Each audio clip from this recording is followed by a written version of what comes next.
what robs us of it? Unbelief. And so that concludes that section. Now we're going to move on to the next section, which is section verses 9 and 10. So stay tuned. Don't move as I get a drink.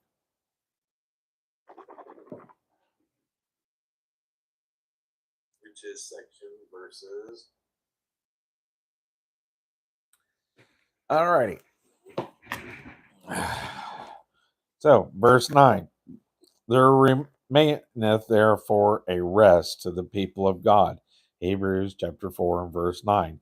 Here the writer is projecting into the future where all the people of God are going to find a heavenly rest.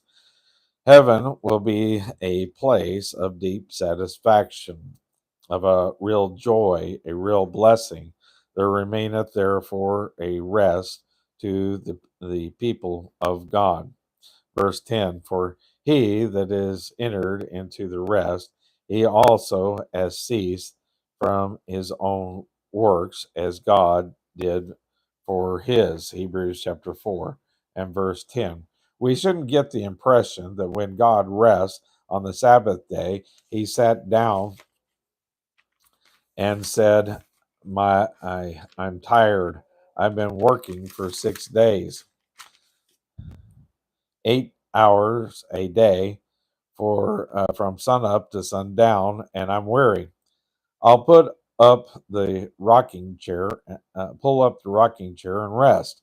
That is not the thought behind rest at all. The thought here is the rest of completeness. Creation is finished. God has never been in the business of creating since then. There were just so many atoms which he needed for his universe, and he just made them all at once. He hasn't made any more since then.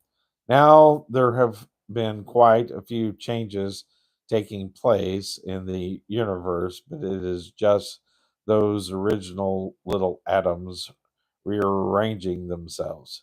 You and I live in a universe where creation is over with, except in the new creation.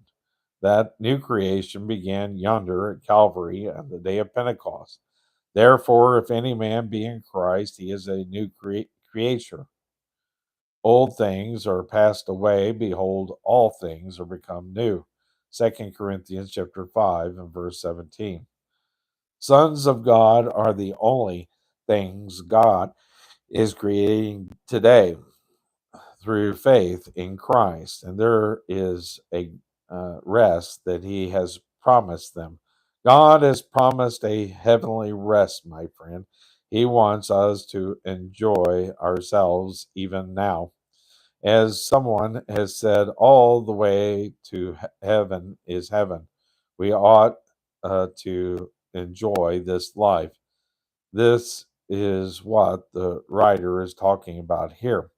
God rested. He ceased from his labor, and he is finished. Therefore, you do not have to lift your little finger to do something toward your salvation. Isn't it really a matter of conceit on your part to think that you and I, as sinners, could do anything that would cause God to say, "Oh my, what a nice little fellow you are. I'm so happy to have you in heaven because you are going to add a great deal to it." Well, my friend, it is not the picture. That is not the picture at all. He did it all for us. Even our righteousness is as filthy rags in his sight. He cannot accept our righteousness because we really do not have any. There is nothing righteous. There is none righteous, no, not one. In Romans chapter 3 and verse 10. Therefore, he offers a finished salvation to us, and when we trust Christ, we become new creations in him. And that concludes